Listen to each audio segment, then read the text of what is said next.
मागील 6 दिवसापासून उपोषण सुरू होतं. अतिशय आक्रमकपणे शेतकरी संघटनांचे कार्यकर्ते शेतकरी आपली भूमिका मांडताना दिसून येत होती. तर त्याचवेळी साखर कारखानदार देखील अनेक साखर कारखानदारांनी आपले जाहीर केलेले निर्णय बदलत 3,000च्या पुढे दर देण्यास सुरुवात केलेली आहे. हे उपोषण झालं नसतं तर हा 3,000 देखील दर जाहीर झाला नसता अशी भावना काय सांगायला हवं. एकूणच शेतकऱ्यांनी गव्हाणीमध्ये ज्या उड्या टाकल्या त्यामुळं साखर कारखानदारांना दर जाहीर करण्याशिवाय पर्याय नव्हता. अर्थात गव्हाणीत उड्या टाकणाऱ्या शेतकऱ्यांना प्रेरणा मिळाली ते समाधानच्या उपोषणामुळेच मिळालेली ही वस्तुस्थिती आहे. आणि एका बाजूला लोकशाही मार्गानं सविनय कायदेभंग करत उपोषणाचा मार्ग आणि दुसऱ्या बाजूला आक्रमकपणाने गव्हाणीमध्ये उड्या टाकणं, गाळप रोखून धरणं, या सगळ्याचा एकत्रित परिणाम म्हणून कारखान्यांना आपला आधीचा निर्णय बदलून 3,000 पर्यंत पहिली उचल जाहीर करावी लागली. जे राहिलेले आहेत त्यांनाही मी इशारा देतो, त्यांनी तातडीनं आपले दर किमान 3,000च्या लेवलला आणावेत. अन्यथा त्यांचं कारखाने तर बंद पाडूच, पण कारखाने आजारी पाडण्याची सुद्धा ताकद आहे. कारण सोलापूर जिल्ह्यामध्ये एकूण असणारं ऊसाचं क्षेत्र आणि एकूण साखर कारखान्यांची गाळप क्षमता लक्षात घेता यावर्षी 8 ते 10 फेब्रुवारीच्या पुढं साखर कारखाने चालतील अशी काही परिस्थिती नाही आहे. तेव्हा ऊस मिळवण्यासाठी जीवघेणी स्पर्धा आता इथून पुढं सुरू होणार आहे. तेव्हा साखर कारखान्यांनी शहाणपणाचा निर्णय घ्यावा आणि आपापले दर जाहीर करावे. अनेक साखर कारखानदार असंही व्यक्त होत आहेत की MSP वाढवली जावी, 42 रुपये MSP करावी. कारखाने सुरू होताना नेमकं साखरेचे दर बहुतेक कारखानदार हे सरकारशी संबंधित आहेत. सरकार त्यांचंच आहे राज्यात, केंद्रात. मला वाटतं विरोधी पक्षात या सोलापूर जिल्ह्यात एकही कुणाचा कारखाना आहे असं मला वाटत नाही. तेव्हा त्यांनी त्यांच्या सरकारकडे जाऊन बसावं. NCDCचं कर्ज कसं हट्टानं आणतात, जाऊन नियमात बसत नसताना नियमबाह्यरित्या सरकारला कर्जाला हमी द्यायला लावून आणतात. त्या पद्धतीनं साखरेची MSP वाढवून आणावी, आमचा पाठिंबाच आहे. इथेनॉलची खरेदीची किंमत वाढवून आणावी, आमचा पाठिंबाच आहे त्यांना. तसं पाहिलं गेलं तर 6 वर्षामध्ये दर आहे तोच आहे.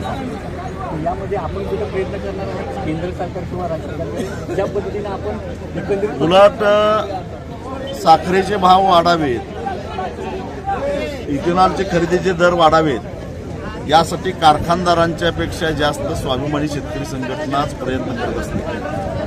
तसं तोंडी नाही बोलत मी, असा पत्रव्यवहारही मी खुला करायला तयार आहे. सातत्यानं मी दिल्लीला गेलो की पहिल्यांदा माझी मागणी हीच असते की साखरेची MSP 3800 करावी आणि इथेनॉलचे दर लिटरला 7 ते 8 रुपयानं वाढवावेत. कारण कालच गडकरींनी लोकसभेमध्ये माहिती दिली की इथेनॉलच्या वापरामुळं 1,40,000 कोटी रुपयाची परकीय चलनाची बचत झालेली आहे. म्हणजे एक प्रकारे आज काय डॉलर महाग होत चाललेला आहे, रुपया घसरत चाललेला आहे. जर इथेनॉलची खरेदी अजून वाढवली तर क्रूड ऑइलची आयात अजून कमी होईल आणि रुपया मजबूत होईल. हे काय सरकारला कळत नाही काय, पण हे मी बोलतोय त्याच्यापेक्षा जास्त ताकदीनं राज्य साखर संघ, ISMA, SISMA या ज्या साखर कारखानदारांच्या संघटना आहेत त्यांनी, त्याचबरोबर बरेच साखर कारखानदार खासदार आहेत, आमदार आहेत. आमदार असणाऱ्यांनी विधानसभेत, खासदार असणाऱ्यांनी लोकसभेत आवाज उठवला पाहिजे, तर सरकार एक ऐकलं.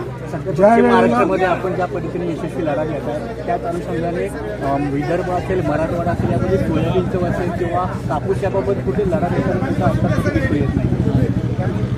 सोयाबीनसाठी सुद्धा लढा चालूच असतो आमचा. कालच आम्ही गडहिंग्लजला एक खरेदी केंद्र, सोयाबीन खरेदी केंद्र करायला भाग पाडलं. त्याचबरोबर नुकतंच 28 ऑक्टोबरला संपूर्ण राज्यातल्या शेतकऱ्यांचा जो काही 7/12 कोरा करण्यासाठी सरकारला निर्णय घ्यायला भाग पाडलं, त्याचा सर्वाधिक फायदा हा सोयाबीन आणि कापूस उत्पादक शेतकऱ्यांनाच होणार आहे. कारण ऊस उत्पादक शेतकऱ्यांची थकबाकी फार कमी आहे. तुम्हाला माहिती आहे की कर्जमाफ हे थकीत शेतकऱ्यांचंच होत असतं. कधी काळी साखर कारखानदारीमध्ये खाजगी साखर कारखानदार येण्याला शेतकरी संघटनांनी विरोध केला. रिलायन्सनी ज्या वेळेला अशा पद्धतीने निर्णय घ्यायला सुरुवात केली, चुकीची माहिती आहे तुमची.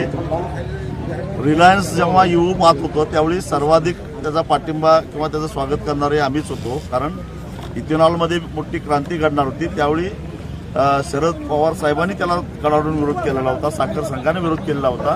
पण आमचं असं म्हणणं होतं की खाजगी आणि सहकारी साखर कारखान्यांची स्पर्धा लागल्याशिवाय खऱ्या अर्थानं गुणवत्ता वाढणार नाही. आता ज्या पद्धतीनं सहकारी साखर कारखाने भ्रष्टाचारानं पोखरून कर्जबाजारी करायचे, बंद पाडायचे आणि अप्रत्यक्षरित्या स्वतःच विकत घ्यायचे आणि त्यातून खाजगीकरण करायचं, हे जे उद्योग चालू आहे त्याला आमचा विरोध आहे. केंद्र शासन एमसीडीसीच्या माध्यमातून कोट्यावधी रुपये सहकारी साखर कारखान्यांना देते आणि ते दर देण्यात कुचराई करतायत. आता हे उपोषण चालू झाल्यानंतर काही साखर कारखान्यांनी गावाने तोड्या मारल्यानंतर 3,000 रुपये जाहीर केले. पण तत्पूर्वीच बोत्रे पाटलांच्या कारखान्यांना त्यांनी 3,000च्या पुढे जिल्ह्यातील कारखान्यांना भाव जाहीर केला. ही कुठंतरी विसंगती आहे साखर क्षेत्राची आणि खाजगी क्षेत्राची, असं वाटत नाही. सहकारी साखर कारखानदारांना असं वाटतं की जास्तीत जास्त पैसा वाचवायचा आणि तो राजकारणासाठी खर्च करायचा. खाजगी क्षेत्रामध्ये सुद्धा हेच लोक आहेत, काही वेगळे नाहीत. काही ठराविक लोक सोडले, बोत्रे पाटील मध्ये जरी असले तरी त्यांच्या पाठीमागे कोणीतरी राजकीय व्यक्तीचाच हात असणार मला माहिती आहे. कॉर्पोरेट सेक्टरमधले कारखानदारी महाराष्ट्रामध्ये फारच कमी आहे. 2-4च कॉर्पोरेट कंपन्या अशा आहेत की ज्यांनी साखर कारखानदारीमध्ये महाराष्ट्रात प्रवेश केला. शेतकऱ्यांचे जे कर्ज आहे ते साखर कारखान्याच्या माध्यमातून कर्ज ते करत आहेत, याबद्दल काय सांगा? शासनाने एकदा स्पष्ट करावं की ही जी काय कर्जमुक्ती देण्याचं ठरवलेलं आहे, त्यांनी 7/12 कोरा करायचं ठरवलं आहे, त्याला कट ऑफ डेट कुठली आहे ती न स्पष्ट केल्यामुळं आता चालू कर्ज सुद्धा थकीत पडायला लागलेलं आहे. किंवा आत्ता जे काही चालू कर्ज आहे त्याची मुदत 31 मार्च किंवा 30 जूनला संपणार आहे.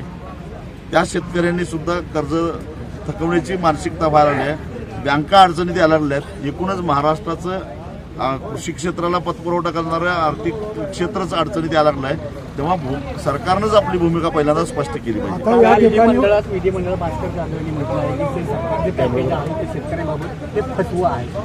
100% फसवा आहे. कारण नुसतं पॅकेज जाहीर केलं पण पैसे कुठं आले चालू शेतकऱ्याला मिळाले नाहीत. आणि ज्यांना मिळाल्यात त्यांना कुठं 25 रुपये 50 रुपये अशी चेष्टा केल्यासारखं झालेलं आहे. त्यामुळं पॅकेज फसवा आहे 100%. लोकसभेत सरकार वनमंत्री आणि गणेश नाईक यांनी बिबट्यांसाठी मानवर हल्ले कमी होण्यासाठी 1 कोटींची शेळीचे पॅकेज त्यांनी दिले. मग शेतकऱ्यांसाठी असे पॅकेज काय येत नाही कुठे? पहिल्यांदा ते पॅकेज अंमलबजावणी करा. किमान आमच्या धनगर बांधवांच्या तेवढ्या शेळ्या तरी खपतील, तेव्हा त्याची अंमलबजावणी पहिल्यांदा करावी अशी आमची मागणी आहे. केवळ घोषणा थापा ह्याच्या पलीकडे काही बहुतांश साखर कारखान्यामध्ये जे कामगार काम करतायत ते शेतकऱ्यांचीच मुलं आहेत, ग्रामीण भागातलेच कामगार आहेत. आणि अनेक कारखान्यांचे सोलापूर जिल्ह्यातील कारखान्यांचे पगार 12-12 महिने 20-20 महिने होत नाहीत. आंदोलनं उपोषण करून देखील कोण दखल घेत नाही. पक्ष पातळीवरही कुठली दखल घेतली जात नाही. कामगार आयुक्तही त्याची दखल घेत नाही. अशा वेळेला एक आक्रमक शेतकरी संघटना म्हणून तुम्ही काय सांगा? निश्चितच कामगारांच्यावर अन्याय होत असेल तर आम्ही कामगारांच्या सुद्धा पाठीशी राहू. मगाशीच मी बोलताना सांगितलं की ऊसाची वाहतूक करणारे सुद्धा शेतकरीच आहेत आणि त्यांचे पैसे बुडवत होते, ॲडव्हान्स घेऊन मुकादम पळून जात होते. अशांच्यावर कारवाईचा बडगा उगाळून जवळपास 400 कोटी रुपयाची वसुली आतापर्यंत आम्ही केलेली आहे. त्याच पद्धतीने कामगारांना आता बोलताना तुम्ही एक मोठं विधान केलंय, मुख्यमंत्री ब्लॅकमेलर आहेत, काटेमारीच्या बाबतीत त्यांना पूर्ण माहिती असताना ते कोणाला तर पाठीशी घालत आहेत, असं काय त्या मागचं गुपित आहे? आता त्यांनीच त्याच्यावर खुलासा करावा.